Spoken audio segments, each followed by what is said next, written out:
right, Josh. Well, we can start whatever we want. I mean, yeah, that's right. We don't have the intro. Right, and we don't have our headphones on, so I mean, this is the first. Weird. Just for consistency. If you guys did, if it's like your warm security blanket, you can put the headphones on. Yeah, put them on. Even if they're not connected to anything, just just have them on. Yeah. All right. Right. I mean, it is kind of a little bit like swimming without a life vest. It's like, hey, is everything gonna be all right? I always have my lifesaver, around my waist as I way down into the river. I like to see Josh with his donut on. Yep. Yeah. Right. But it's one of those things. Typically, we have intro music, and we're like, okay, now the show's starting, and we're just kind of starting. Yeah. And where are we? First of all, because we're not in a normal location. Yeah, so we've moved one office over, or I guess from a closet to the office. Right. Yeah. Do you usually record in Josh's spot? Yeah. Okay. Yeah. In the security office. Yeah. No, but it's been 7 years now? It's 2018. Yeah. Since we had Jonathan on our podcast, and we thought it'd be fun to have you back on and check in. I re-listened to it just to see, kind of some, where we were at back then, and it was summer of 2018, so going into the 2018-2019 school year, and I think you were anticipating. I think you said if everyone who's signed up right now starts, it's going to be 78 students. Yeah. And how many do we have now? Like double that. Yeah. Yeah. And I mean, something's different other than our location. We should go back a little bit. Is we do have an extra person in the room, and we haven't had a guest in a long time. That's true. Not only not this guest, but a guest period. So we should say who we've got in the room too. Yeah. Because this isn't going to be just video. It's going to be audio. Yeah. So you'll be hearing, but we'll say our returning guest. Right. Ooh, wow. There we go. Returning right. guest. So we had Phil was kind of like the one that was like most the regular guested. guest. Yeah, the regular guest, but that's even been a while. So we've got Jonathan Sarr, who's headmaster of Evangel Classical School. He's former Coug. He's got a list here. He's a bow maker. Is that a boyer? Boyer. Okay. Yeah. Kettlebell slinger. Student of Scotch, which we'll talk about that in a little bit. Builder of soccer fields. Build it and they will come. He's a frustrator of gnomes. He's been an admin and teacher at a couple schools. You've been you're a father of 3 girls and a young man. You've got a student. You've got a daughter that's left now. 2 years? She graduated in 2023, so yeah, that's right. And then one coming in. That's right. So that's a stretch. That's a spread, yeah. Yeah. And you're bouncing around 25 and a half years of marriage at That's this right, point. too. So, yep. Good job. Just like you. Yeah. It's easier to keep track that way. Yeah, we were married a month apart. Yep. Yeah. Wow. So, I mean, there's a few things. Well, I just remembered from listening to that last podcast, I think Joshua was going into 4th grade. Is that right? Wow. Okay. Now he's a sophomore. Right? Yeah. Amazing what 7 years does. It would actually be almost I haven't listened to that since 2018. But if you were to ask me the exact same set of questions and then compare right. even from the whiskey to the enrollment philosophy and hear what's changed. Yeah, if anything. One of the things, I mean, you had Josh had similar intro last time of those various things, some new ones. Yeah, Scotch piece or soccer field, right? Or the soccer field. Yep. But I did think something was interesting. We talked about knives, and Yeah. I knew there was like half dozen things I was leaving out. Right, but something like between the knives and the bow making, I think we asked you your favorite knife. You said Buck, American made. Would you say the same? Probably. Okay. Dollar for dollar, it's excellent value. Yeah, and then but for the bow making, what do you use as far as knives? Oh, actually, strangely, in terms of knives, I'm more inclined to use a draw knife than anything. And so that's not something you carry around in your pocket. It looks like a lawnmower blade Not with two the handles. average man, but Oh, sure. I think I've seen, Yeah. like, do they use that same type of thing for, like, debarking a That's a exactly tree? what they Okay. use them for. That's right. Yep. Because your answer back then was you preferred to buy a $1 kitchen knife at a garage sale and use it for that, because I think you said that the angle that you use it at can be really rough on blades, and you'd rather just use a cheap blade that you can sharpen and not worry about ruining the temper. Yeah, I definitely do that. So I'll get I'll get a garage sale kitchen knife, and then if you put it at right angles to the wood and just to scrape off, because once you've removed the lion's share of the wood and you're just tillering, which is making sure that the limbs bend evenly, you're taking off tiny bits of wood at a time, and so a cheap knife that you don't mind throwing on the grinder to put an edge on it again is really handy for that sort of thing. Sure. Yeah. Yeah, and it is me, Ian, actually, behind the mic. It sounds like someone else has taken my body, and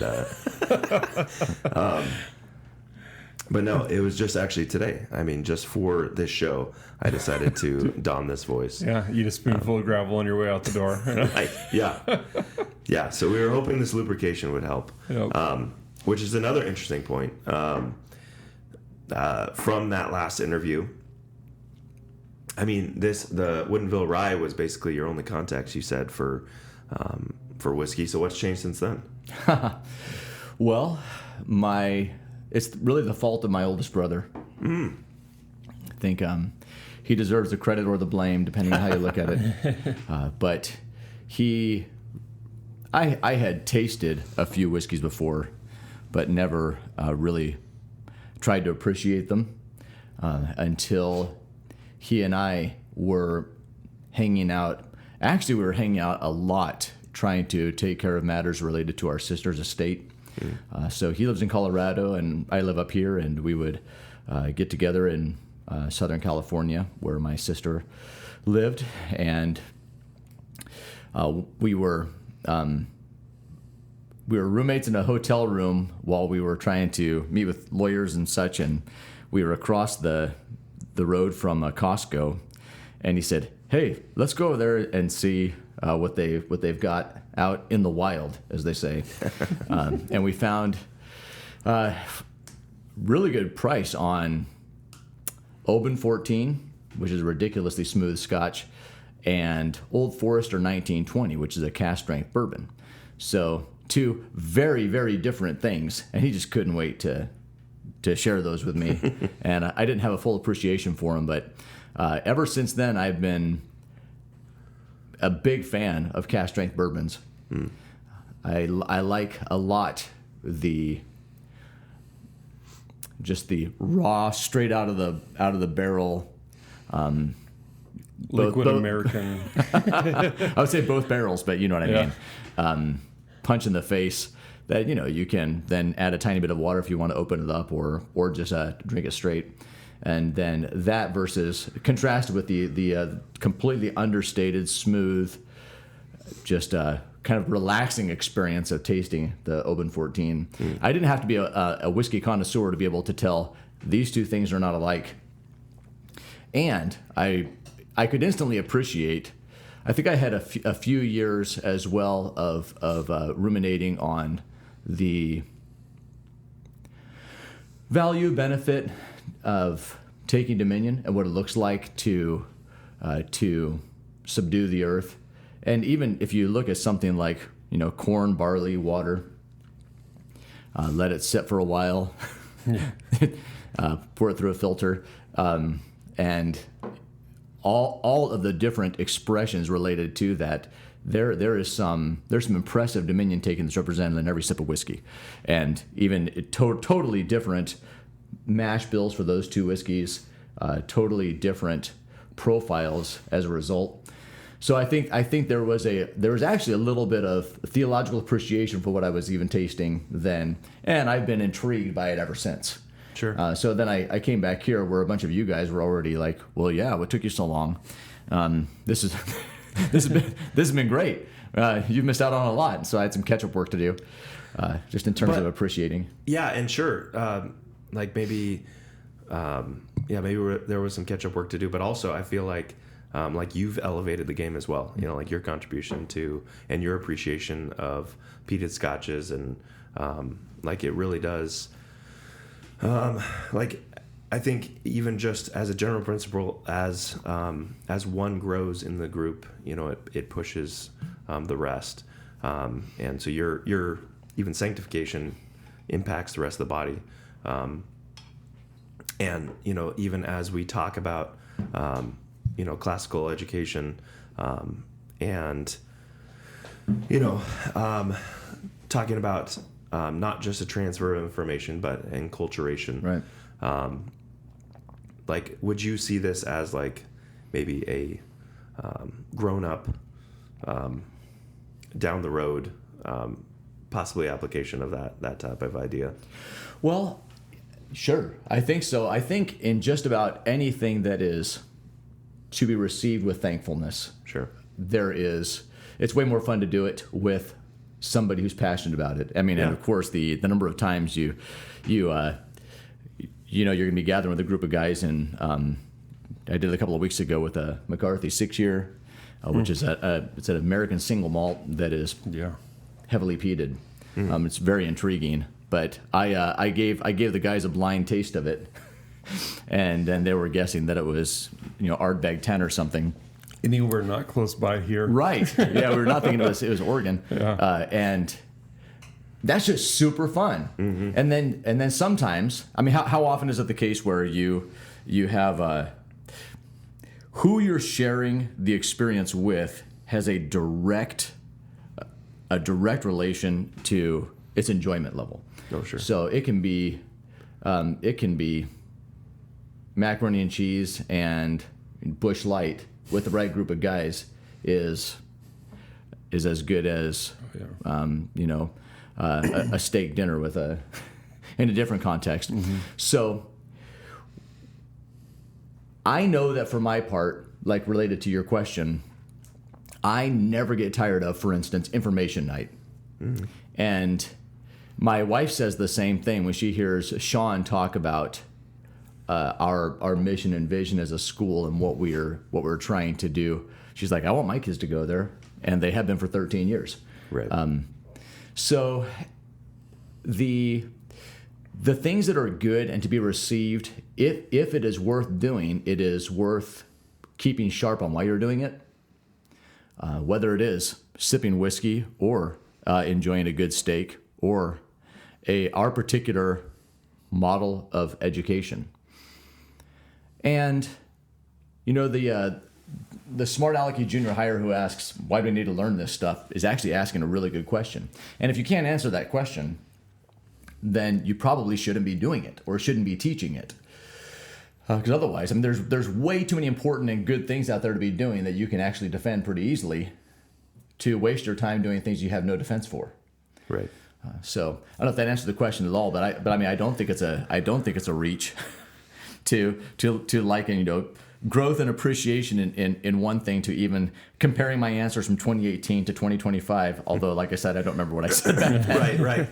But even like your brother taking that, you know, because you said it's way more enjoyable to, you know, enjoy it with people who appreciate it, or you know, your context matters. I think it's also it can be a little. I don't know. You're like, okay, I know this person isn't going to appreciate this thing maybe right now, but I really want to draw them in. Like, I really want them to love it. So it could be whiskey. It could be like, here, just sit and listen to this part of this book. Or like, hey, I know you're not one for big books, but I think this would really impact you. Or, you know, reaching out and trying to give them a taste and say like, hey, I know this is a little sharp for your taste, but I think you'll really enjoy it, you know, and trying to bring people into that rather than just like, it's not something to be clutched and to be like, oh no, you won't enjoy this, or but like trying to bring people into whatever the thing is, and want them, like if you see a good thing, you want others to enjoy that good thing as well. Well, and then sometimes, leaders who stop growing totally frustrate their followers. And so it's really, I think reasonable to expect for, me, for instance, to keep trying to be interested in what we're offering.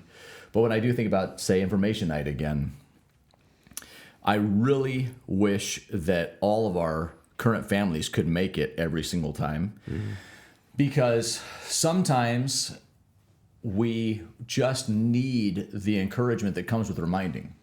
And sometimes families join with the school, for instance, having done all this research and then made their decision and then move on to the next important thing. And so we're in, we want our kids to go here.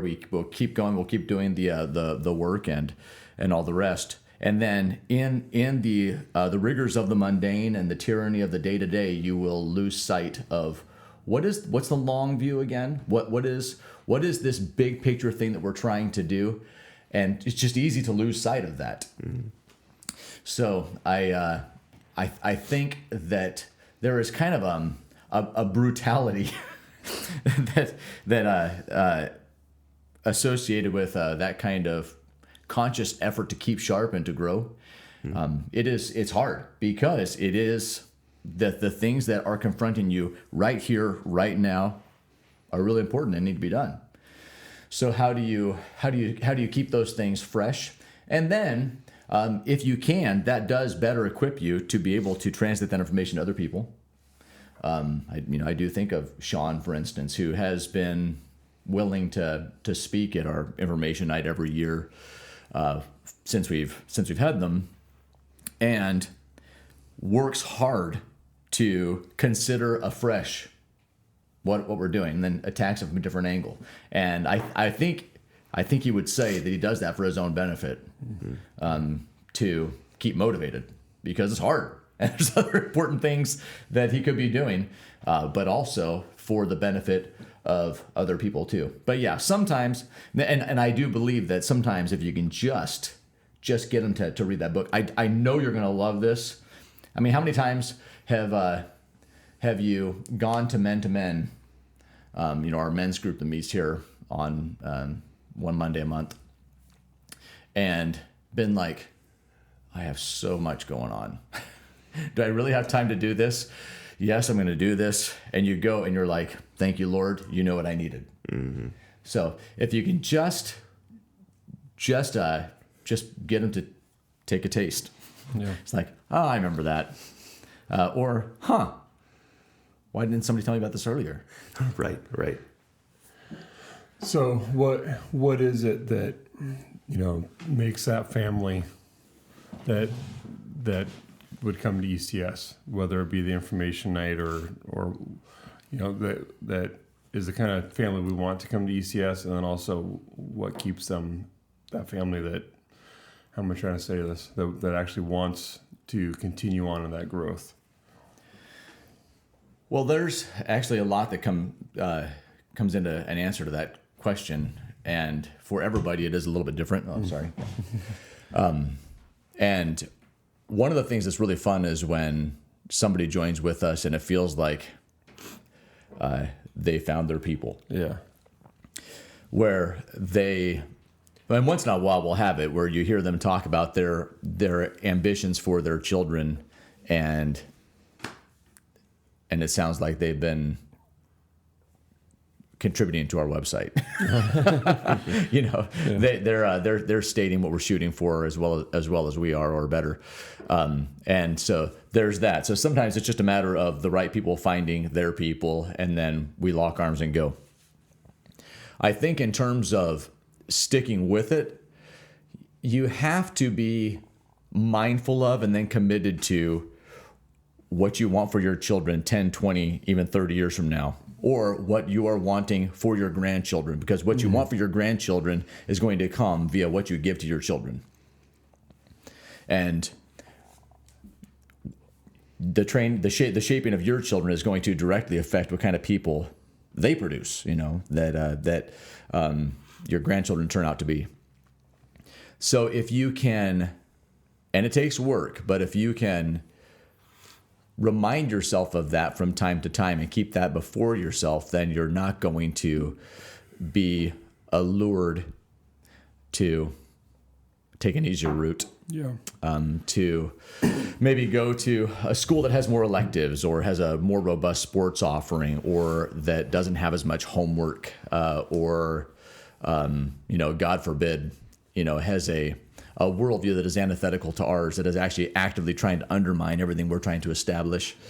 But when people do leave, usually people leave to homeschool. Yeah. Like 80+% of people who leave elect to homeschool.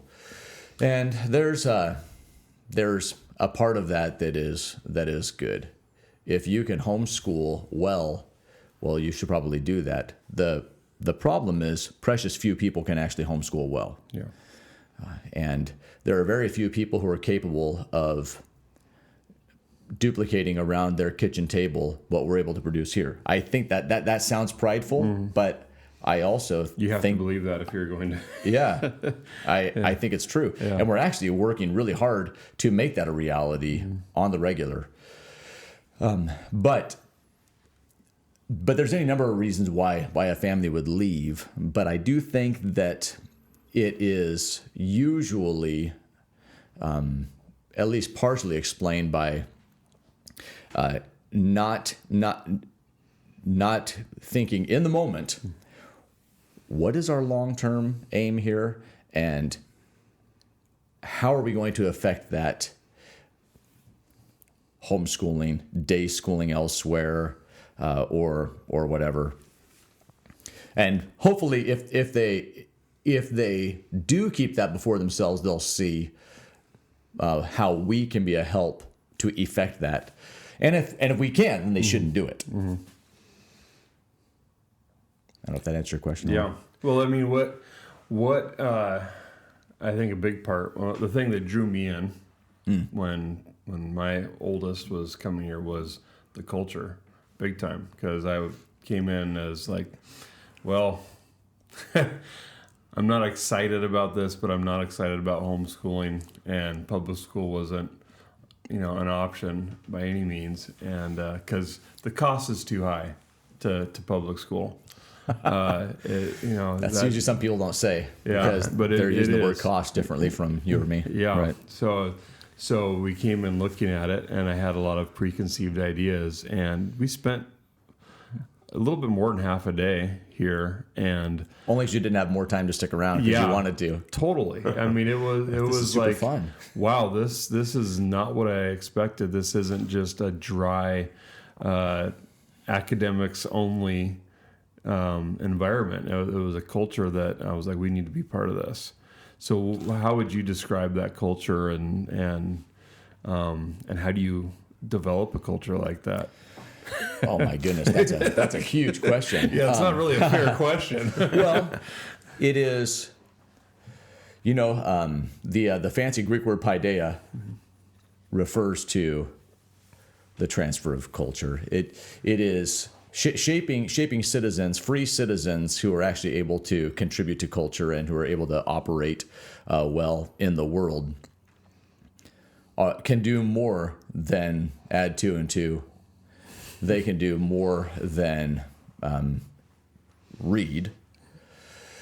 They're paideia, and what we use the word enculturation more often than paideia, but in essence, they're the same thing. And it is a package deal. It is a whole person that we're trying to produce. So our starting point is to try to have as the sort of the constants. We can consider students that come and go as variables. We hope they come for a long time, 13 years. But still, the teachers are the ones who are in place. The teachers and the board have to be the sorts of people that we want for our students to turn out to be. And they are, by God's grace. They're not perfect. They've all got issues. You guys have issues. I don't know if you know that or not. So that is something that we haven't mentioned yet. Full disclosure. Right, that since that that podcast, we are both. Our jobs have changed. Yours has not. Yeah. It's true. That is a good point. I don't think I realized. I hadn't thought about that, but that is a significant difference between now and 2018. Josh mentioned that on that podcast that, I mean, you were still in pest control. I was still in car sales, and I think I mentioned that Job was like played a lamb in a play or something like that. But you mentioned that. The attractive thing about the culture was the laughter, like actually seeing staff laughing amongst each other, enjoying one another's company, stuff like that. And the secret is working here now. We still do that, except it's now we. But you were saying we have issues, Well, because nobody's perfect, of course, but to have people who are dealing with their sin, who are highly prioritizing fellowship, who are, attentive to their own need to grow, and who are capable of laughing first at themselves, and then at circumstances that otherwise seem pretty cruddy. That is, that's alluring. As an aside. You mentioned that we do that now, and you mentioned being that Josh had mentioned the laughter piece. Was it just the last Saturday night? Two-thirds of the teaching staff was over watching our third grade teacher perform at Five Rights, and not because they had to, because they could. Right. So on a Saturday night, the teachers and their spouses are hanging out together, having a great time. And I do think that if you start with those kinds of people who really love each other and who actually like each other, it's actually a real bona fide delight. Like our teacher retreats that we have in the summer are not during the contracted window for the teachers, and our aim is to make those as worthwhile and fun as possible, and nobody would dream of missing them. And I could go on about our teachers, but I think that a huge part of the culture that we're working to keep going and that we have work to build actually does start with having a teaching staff that loves each other and actually enjoys each other, laughs together on the regular. Because on the day-to-day, what that looks like is, hey, I've got to take a kid home because he's throwing up. No problem. We've got your back. And so we pivot just like that and can cover for each other without nope, I got to prep. Yeah. The mutual help is refreshing and delightful and makes it actually a lot more fun to be around. In the same way, so I believe that has a really systemic benefit for the students in the same way that your kids can sense it when you and Karen are off, or when you guys are okay. They may not be able to put their finger on it, but they know that all is well with the world. Likewise, our students don't see the teachers bickering ever, and there's a reason for that because it doesn't really happen. I mean, it's not to say we don't say, hey, you're being a little pill right now, and you need to knock it off. Yeah, we're not avoiding conflict. Yeah, so I think the commitment to fellowship is a huge piece of the culture. The trying to apply the Risus est bellum, laughter is war, in the corners is also a cultural feature that goes a long way. It is also a different kind of brutal. Yeah. Reminding ourselves, rehearsing that reality that God is sovereign and good, nothing catches him by surprise, that whatever sort of cruddy circumstance we're facing are making the story that he's writing more interesting. And so it's on purpose, and there's a point to it, whether it is 3 days of school closures for half an inch of snow, or it is half of your field turf getting stolen a couple of weeks after the permit is finalized. Right. Or stories we couldn't write for. Yeah. Those are just hypothetical. Totally. Yeah. Yeah. Yeah, and I think, before, let me push this up because I think it keeps slipping down. Okay. Once I a think sound tech, always a sound tech. Right, I know. I think the perennial question, I mean, that, and you probably, maybe you don't face this as much because if they're inquiring at the school, they've already, at least in part, dealt with this question. But why classical? Because some who have no context for that label might just hear Latin or just maybe they just assume some level of hoity-toityness, just because, you got to throw classical on there. At the base of it, you're a Christian school, right? Well, yes, insofar as we're seeking to advance Christ-honoring culture, but we've chosen the specific means to do that. And why classical? Yeah, why this model? Yeah. The short version is it is the best tool for producing the kinds of students that we're looking to produce. The classic, and of course, if you ask 5 people what classical means, you'll get 6 different answers. But in the case for classical Christian education, Douglas Wilson says, well, one thing we can do is say how we're using it. And it basically refers to the methodology of the trivium and then a consideration and context of Western civilization. So the trivium being grammar, logic or dialectic, and rhetoric, which are themselves different subjects, but they're also approaches to the different subjects. And as Dorothy Sayers helpfully pointed out, grammar of a subject, just the basic nuts and bolts, the building blocks associated with that particular discipline, dovetail. The learning of the grammatical elements dovetails very well with children in what we have nicknamed the grammar stage of development, or the Paul Parrott stage.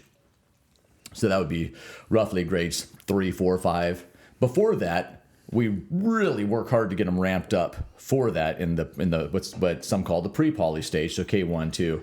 That is where they're really heavily emphasizing reading, writing, arithmetic, just learning to read well, learning some math facts, yes, but then also learning to write.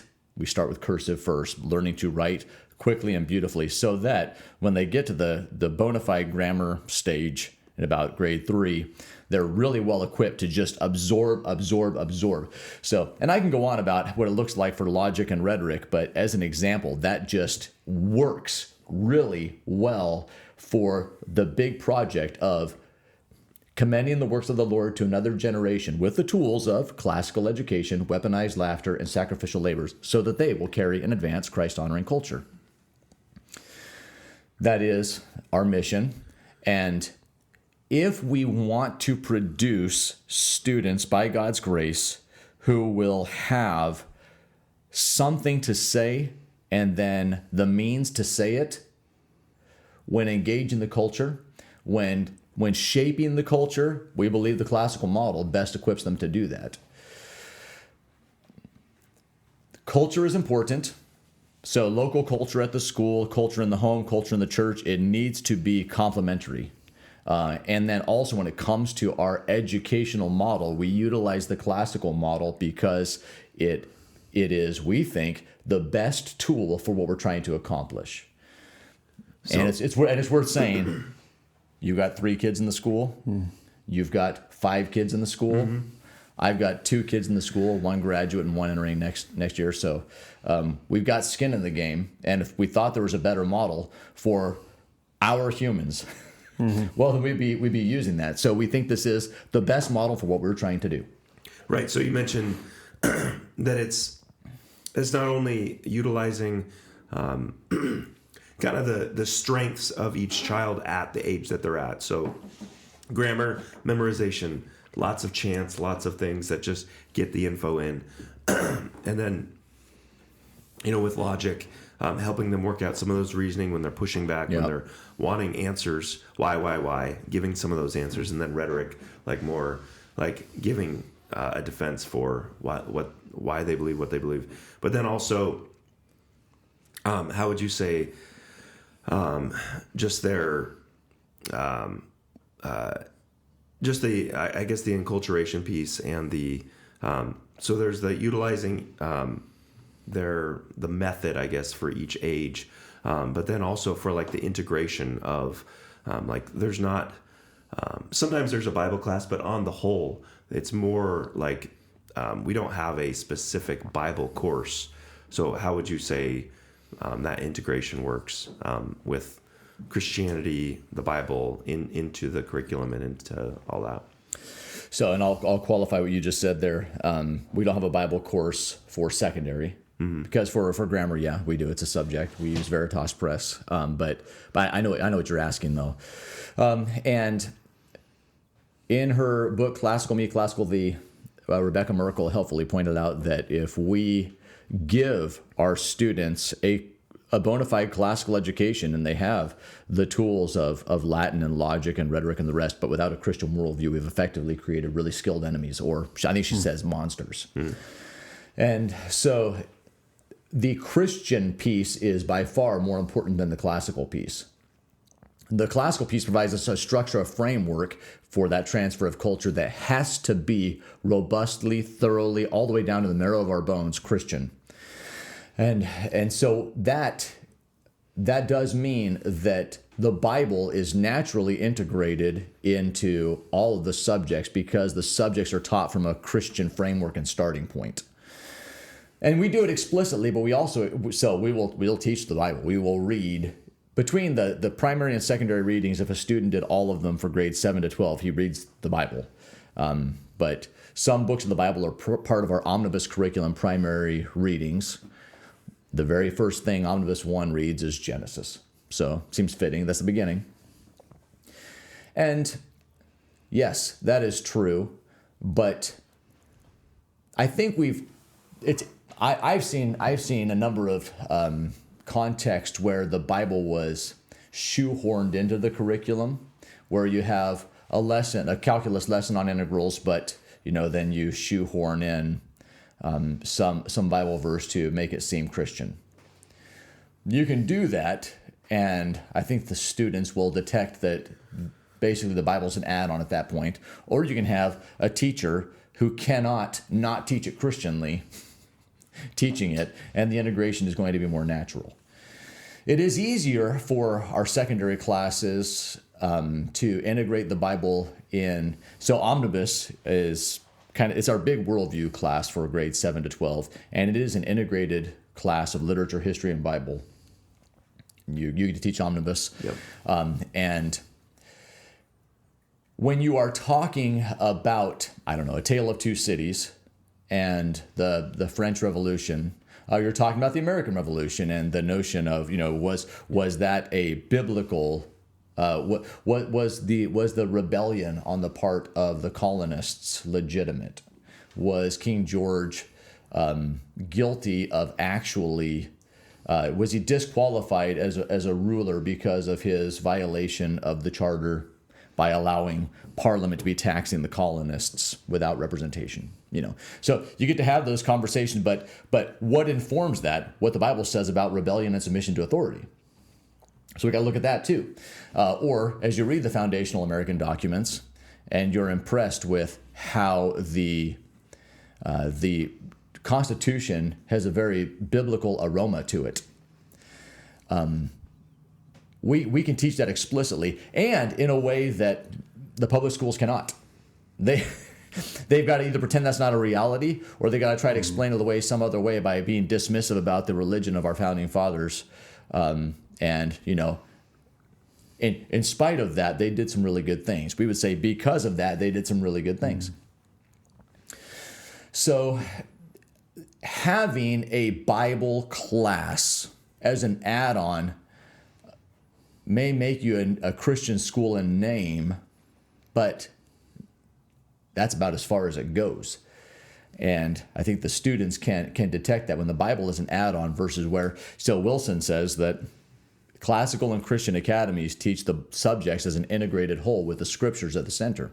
And, I keep quoting Wilson here, but I mean, it turns out he's written a lot of helpful stuff about classical and Christian education. And that's one that has stuck with me. And I've tried to keep in mind as we teach and as we plan, as we write curriculum or, write our curriculum guides. It's not just tagging this on to call ourselves a Christian school. It is our starting point. Risus est bellum does not work if God is not sovereign. And we can't have a doctrine of God's sovereignty if we don't affirm that God exists. Sure. So, yeah. So Scripture is our final arbiter in decision making, and it is the final final metric by which we will evaluate, Plato or Aristotle or Aquinas or the Reformers and whether or not they were right. And does the part of the application process is, requires like a pastoral recommendation or is that recommendation? How do you call it? It's a pastoral reference form. It's really easy. Google form they fill out. Yeah. So, not just hoping, but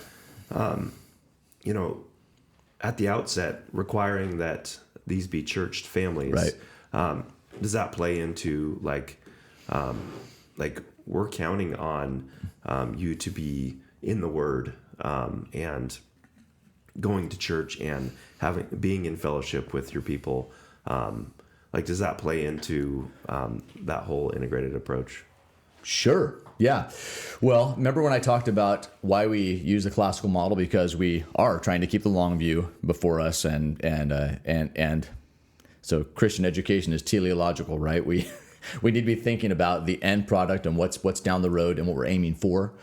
And so there are Christian schools are roughly categorized in two ways: what are sometimes called discipleship schools and what are sometimes called evangelistic schools. Discipleship schools are sometimes called covenant schools, and that is basically to say, are you partnering with only Christian families, or are you a Christian school that will accept Christian families and unbelieving families as well, with a view to being an influence in winning them for Christ? And both have their place. Both models have their place, but for what we are trying to do, trying to form a generation of culture shapers, we decided from before the beginning that we would only lock arms with churched families. So we cannot do our work of supporting the families and of assisting families in raising their children in the nurture and admonition of the Lord if they are not being discipled, if they are not corporately worshiping on a weekly basis, if they are not active and a part of a local church. We can't do it. We don't want to be a church substitute. We do not want to be the sum total of the student's Christian influence. That's not what we're trying to do. That's not our aim. We're not that kind of a school. And we love them, but we're not looking for those kinds of people who want that. They want their kid to get a good moral private education, but they don't want to be a part of a local church themselves. So there are schools that will happily welcome those kinds of people. We're just not one of them. So that is why one of the first things we'll do is ask for a pastoral reference, and it is to try to get to know the family better, but also it's revealing when a pastor is surprised they listed them, or when on the forum we ask about how the family is doing, and it's like, don't know.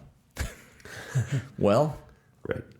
That's a good data point. Not necessarily a deal breaker. Sometimes families are new to a church, but they do have to be a part of a local church for all the reasons that I've said. But again, importantly, we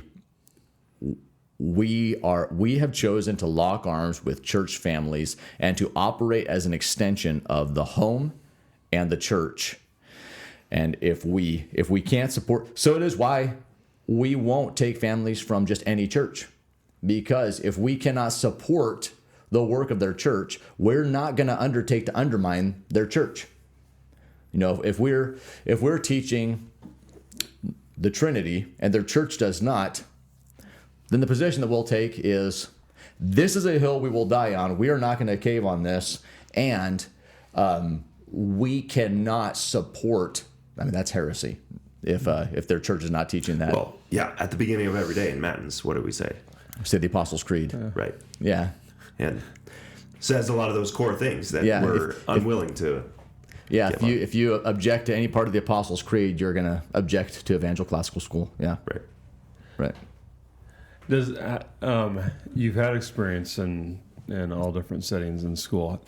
Does that make and not that anybody should look for their job to be easier or harder in particular, but does that make it harder to run a school with the discipleship, covenant mindset than it would, like?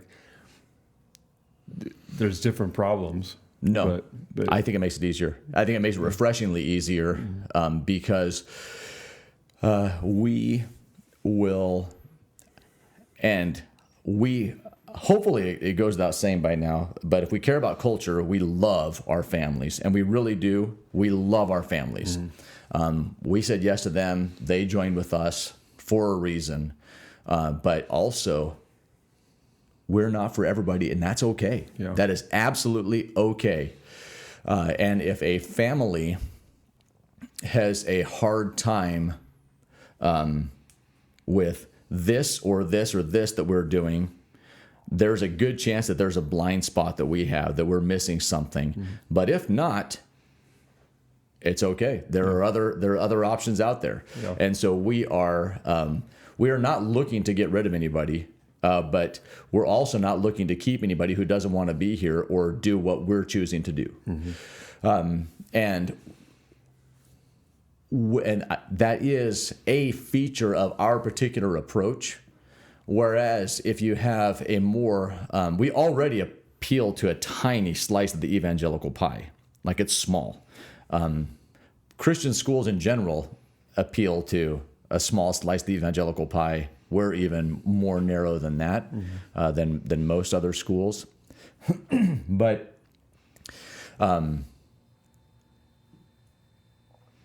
if you have a more open policy and you're marketing more broadly, then there are consequences as well as benefits to that. And the consequences are that you have to. You probably have to make more concessions than we do, philosophically, practically.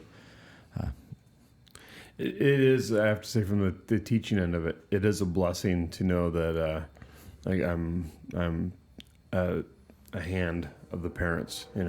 Oh yeah. It's for sure. It's nice to know that what I'm doing it, and it's also I feel like it carries even more responsibility too. You've got to make sure if you're going to use dad's authority to talk to a 5th grade boy, then you better make sure that you're representing dad very well. Yeah. And if you can't, then the dad needs to not have a son there.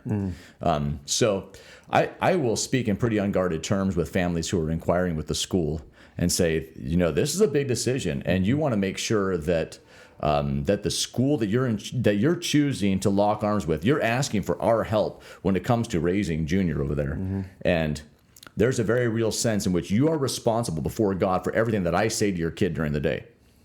So if you're excited about that, great. Then this is probably a good spot for you.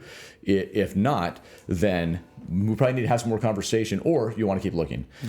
And that is great, because when I have conversations with parents, so let's say a kid winds up in my office for discipline or whatever, they're never adversarial conversation with the parents afterwards. Yeah. I'm never dreading it. I'm never hesitant to do so. And sometimes when the parents see me coming across the parking lot, they go, "Oh no, oh good, he's coming for you." Yeah. I've actually had some fun with some parents messing with them a little bit doing that, but it is a bona fide partnership, and it makes it easier. Yeah, it makes it a lot easier. Yeah. Good. Yeah. So 12 years in, it's 12 years, right? 12 and a half. We're at 12 and a half. Okay. Yeah, that's exactly where we are right now. So what have you learned? I mean, like maybe from a, I don't know, you could take it from many perspectives. Like if you were to start over again, would you do it the same way? Are you glad you picked, not you, but maybe this would be, not, obviously there's many people that could answer this because, there was a small group of you that were there at the beginning, but like as far as you go, would you say you're glad that you picked classical? You're glad that you're in Marysville? What have you learned about, I don't know, kids? Like anything new? Like what? Yeah, how's it going?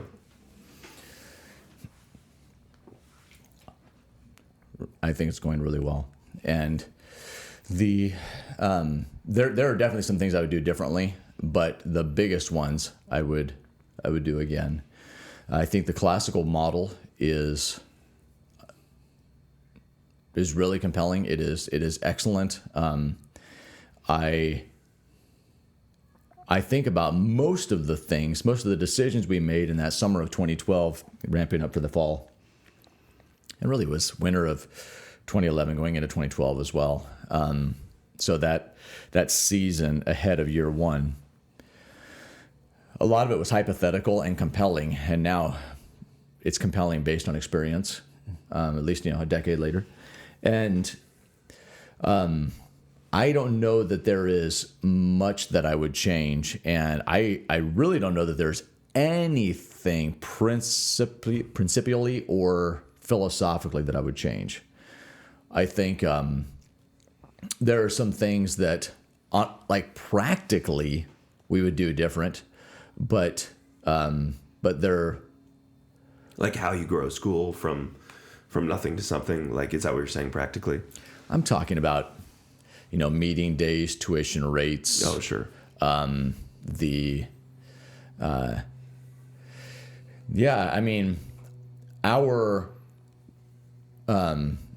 Our curriculum guide, for instance, and some of our documentation documents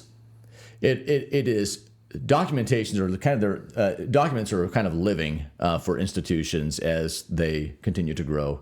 And I would, if I had that to do over again, I'd move some of those along faster.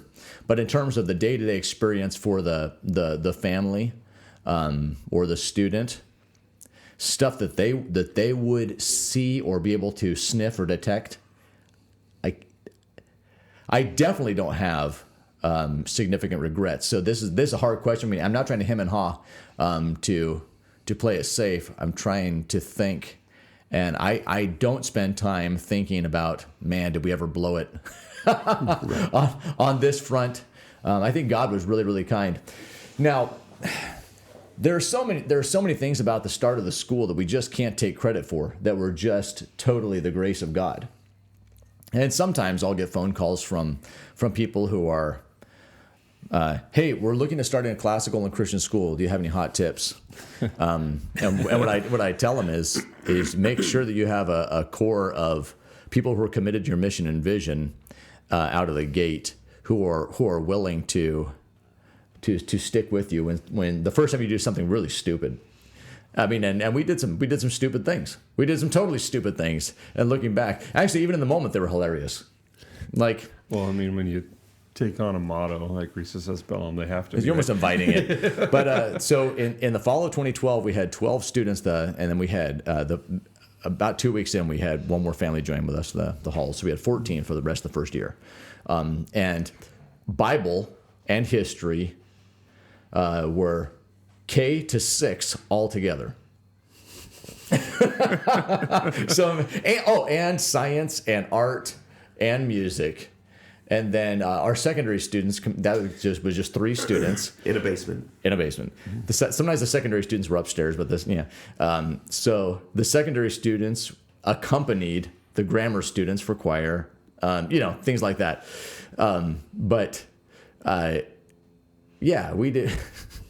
We did all kinds of things that even in the moment we're like, well, that didn't go so well. Maybe we shouldn't do a a science vocabulary test that's worth 40 points in the first quarter, and expect for 5-year-olds to do well.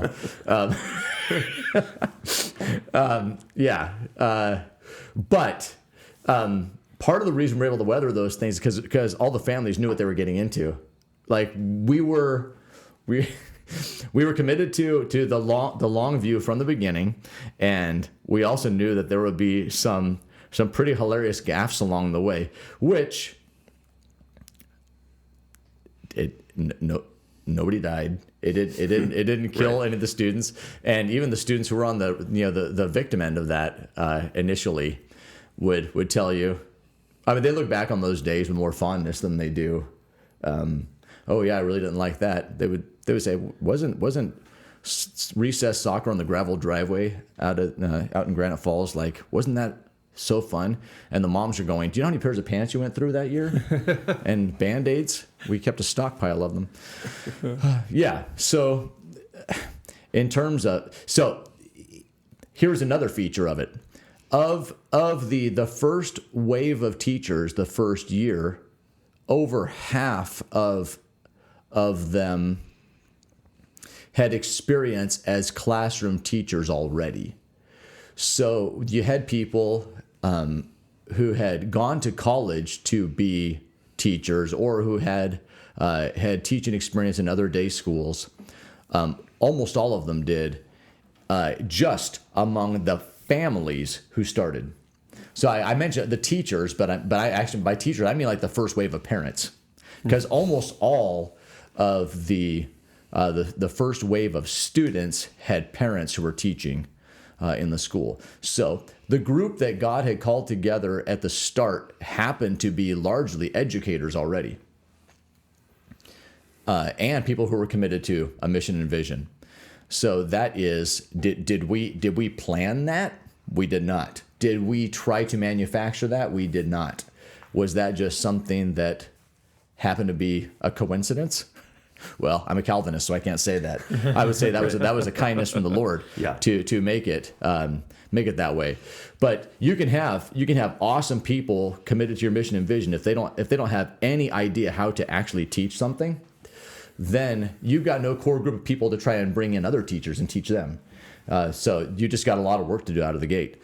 That we still had a lot of work to do because we had to learn how to teach differently, but still you had people who were inclined to teach. So I mean, I can go down the line about different ways that God was particularly kind to us, but part of the secret of our success, if you can call it that, which I mean, it's hilarious to even use that because we are so far from where we want to or need to be. Right.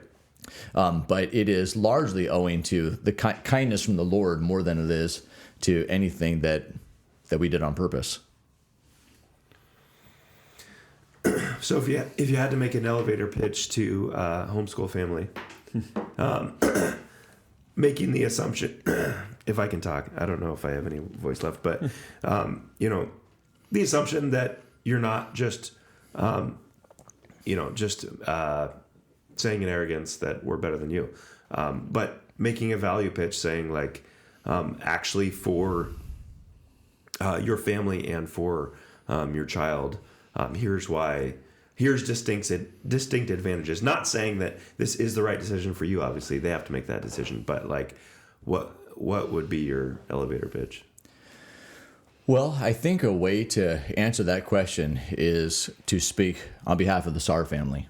So my wife and I did both go to college to become teachers, and both of us now teach at ECS and have our kids here, while also thinking that homeschooling in principle is fantastic. So I've gone on record a bunch of times saying that I do think that homeschooling is the only educational model that requires the level of parental involvement that God expects in Deuteronomy 6. I also think that hardly anybody can do it well. And the number of families that I've had conversation with who have inquired of the ECS, I mean, I can finish the story for them. When they say, we started out well, we really liked it, and then we got to fractions. And I can figure out how to double a recipe, but I was having a really hard time communicating that to my oldest son, and yeah. So, or there's another pretty common situation where a mom and the firstborn son, if they're going to remain in fellowship, they need the help from others, and so everybody can't be the exception to that. Not everybody is going to be able to homeschool well. It is going to come at a different cost, and education is supposed to be costly. Whether you're homeschooling or day schooling or sending your kids to the public school, if you're sending your kids to public schools, the cost is triaging the attacks from on their worldview around the dinner table, like undoing the work that has been done for multiple hours. Can it be done? I suppose so, but why would you invite that? So likewise, or homeschooling,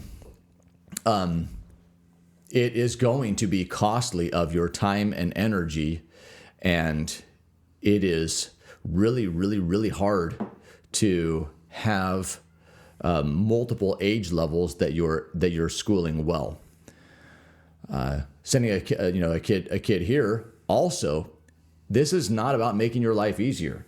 It's about enlisting the help of other people in the work that you are doing to raise your children in the nurture and admonition of the Lord.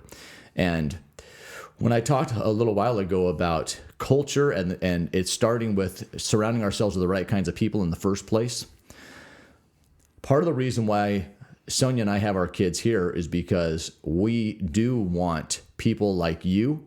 We want people like their other teachers speaking into their lives, calling them to account for their behavior, holding them accountable. We do want, and this happens at a school like ours, we want them to have godly peers who are keeping them in check. We want for them to have godly peers that they can be a part of sharpening others as well. And that is not something that we can manufacture or duplicate around our dining table. So if you think that the culture of Evangel Classical School, which comes from the people and from the worldview, is something that is good, why would you not want multiple people helping to put that into your children?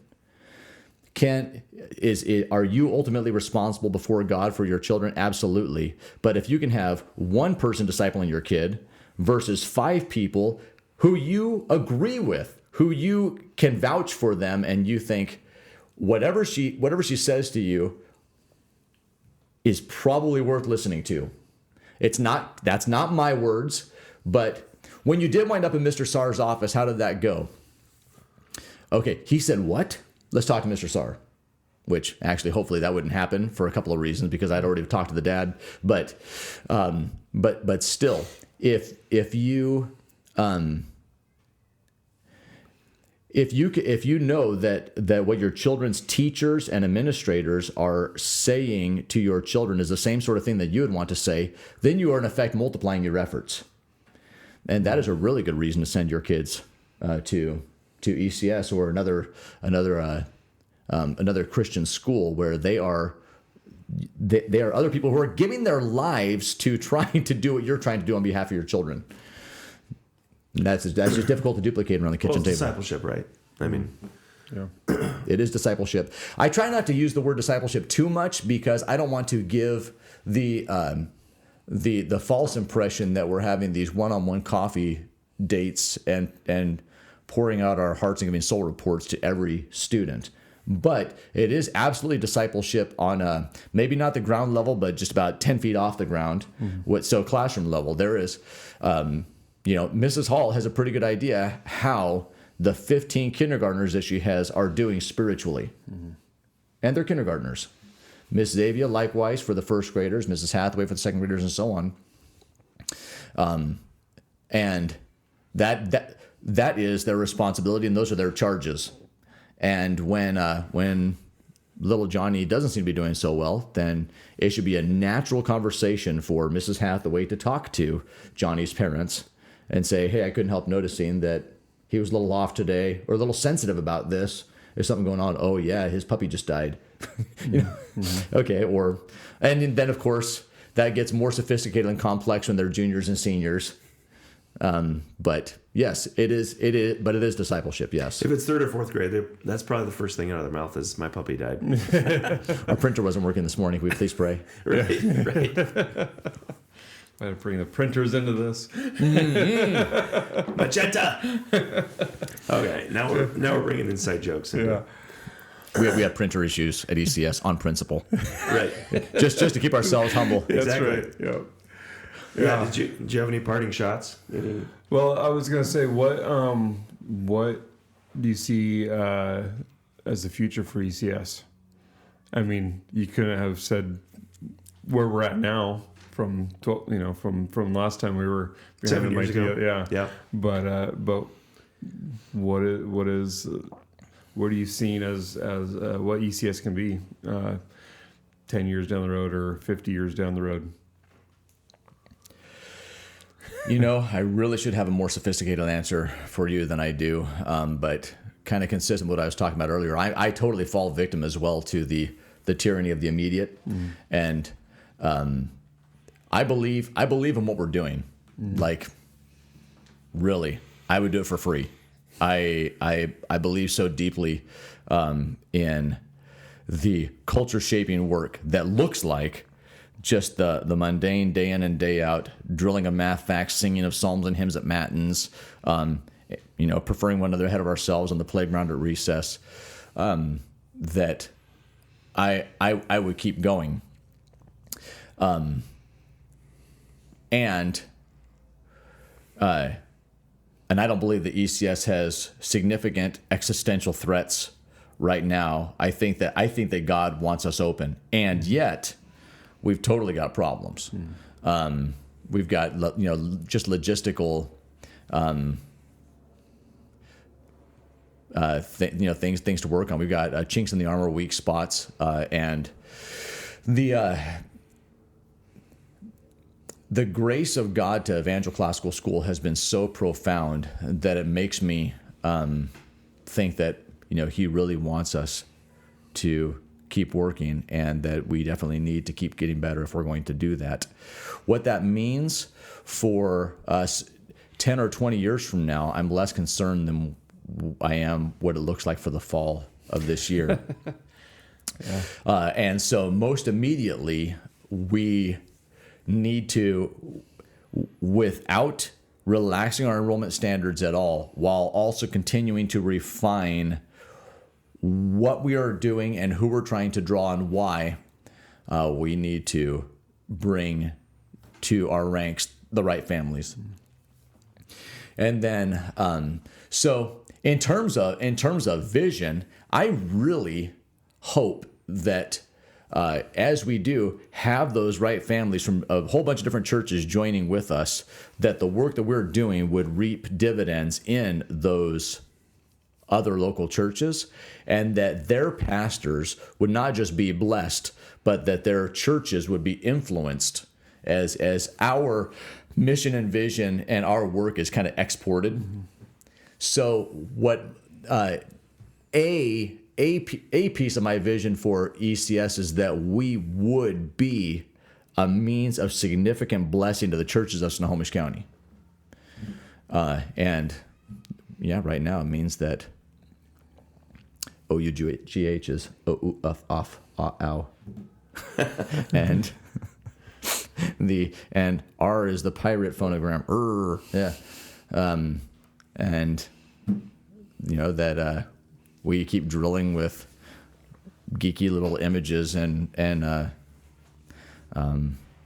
Latin, programs online to show what a cartoon of a lupus looks like, or we read Herodotus, Thucydides, Cicero, Plutarch, Livy, and then the next year we read Eusebius and just keep going. So it is really exciting to think about, though. Like, what will it look like when we have a lot of alumni comprising our teaching staff? When we're teaching, when we have a lot of second generation Raggants comprising our student body. When Risus est bellum is less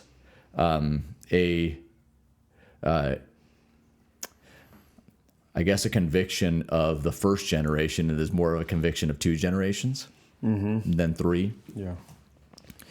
But in terms of will we be here, what will our student body look like? What will our numbers look like? But I mean, I don't know. Yes, yeah. On the shelf behind you, there's a lot of short bearded things. Give us, show us a little bit of that, and then what's the history of the gnomes? What's the nomenclature of the gnomes?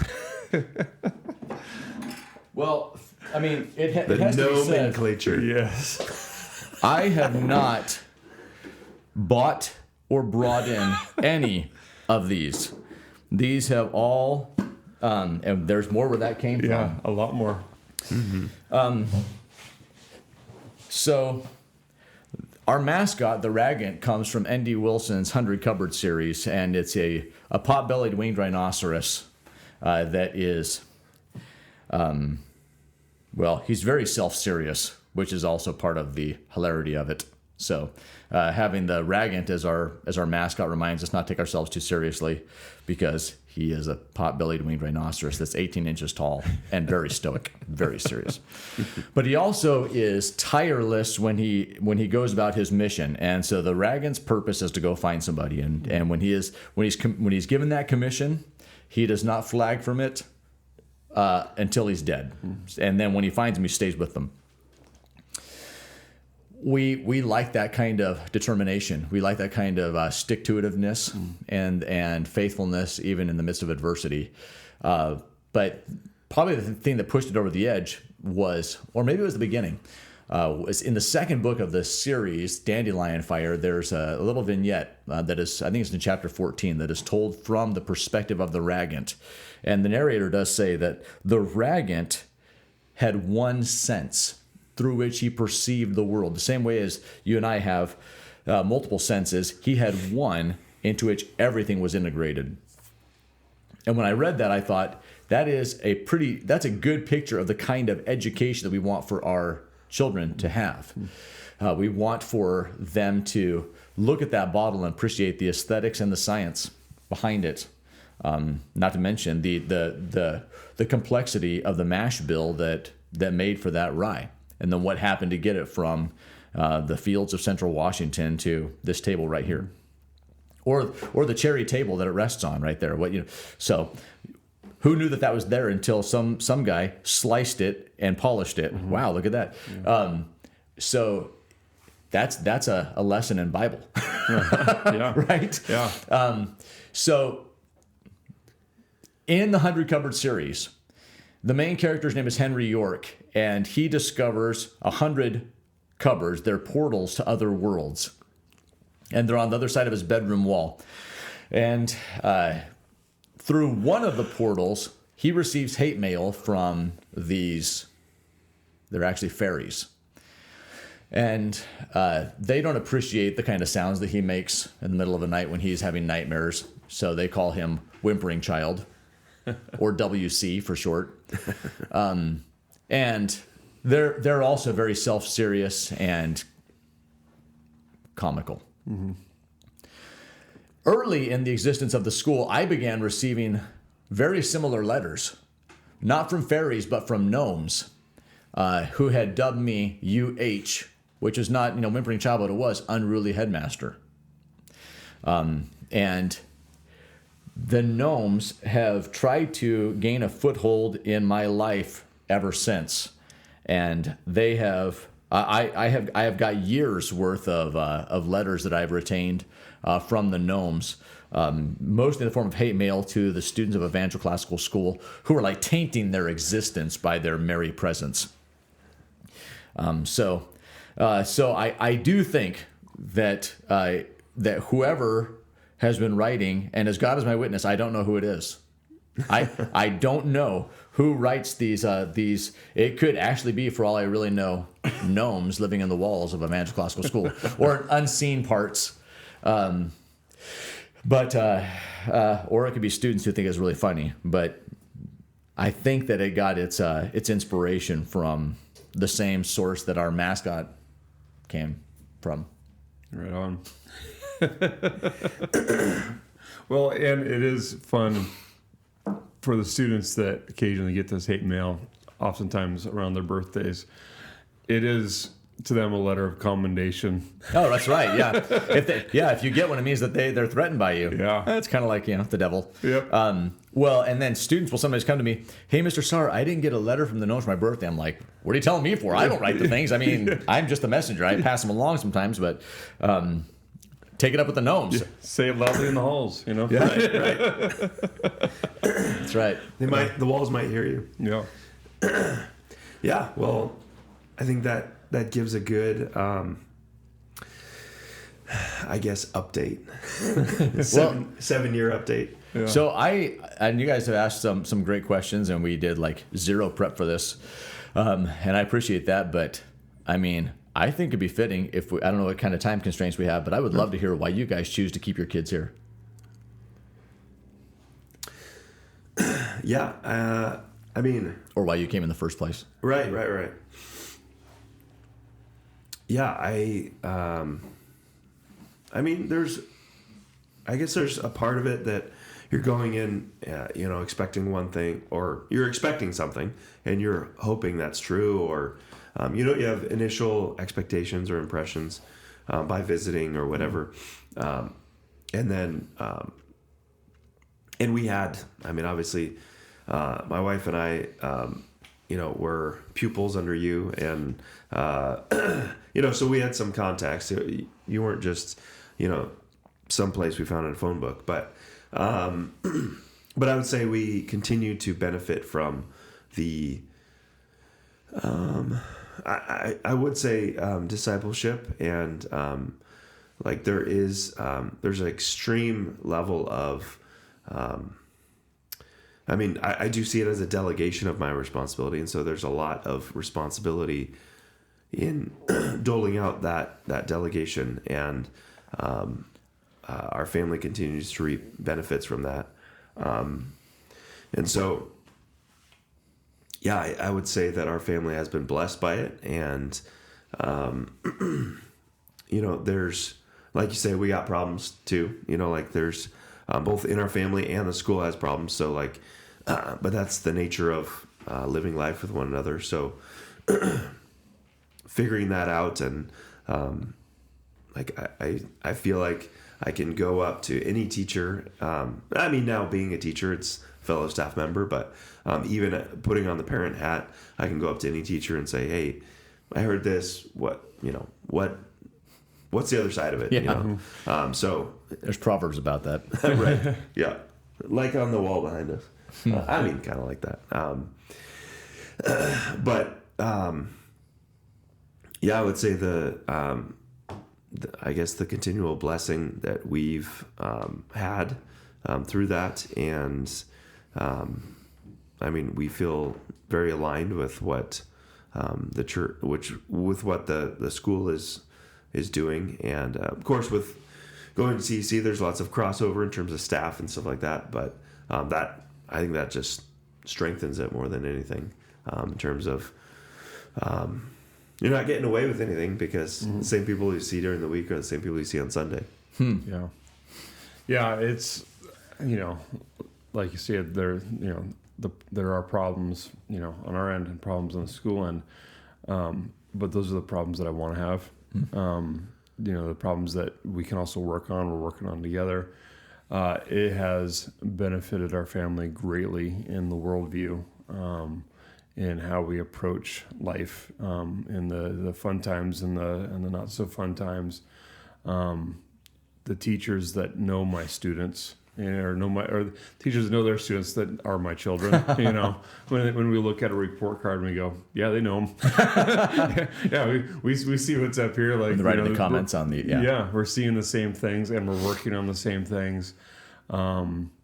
I can't think of an environment available to us that looks to what God has given us and approaches it with the excitement for that. The people that now that I'm working with, as you said, are also people that we're sharing Sundays with. Really, if we're seeing the same people. You and I work together in our life-to-life groups, along with Dr. Weinberg, and so we could choose not to do that, but we enjoy hanging out with everybody, all the opportunities that we get, and so we're doing life together at work, at school, at church, in the extracurricular activities of church and school. And I can't think of a better place to have my family involved with. So it's great. Not before I obviously I had a little bit of a bent to it. I knew about it because of going to church, but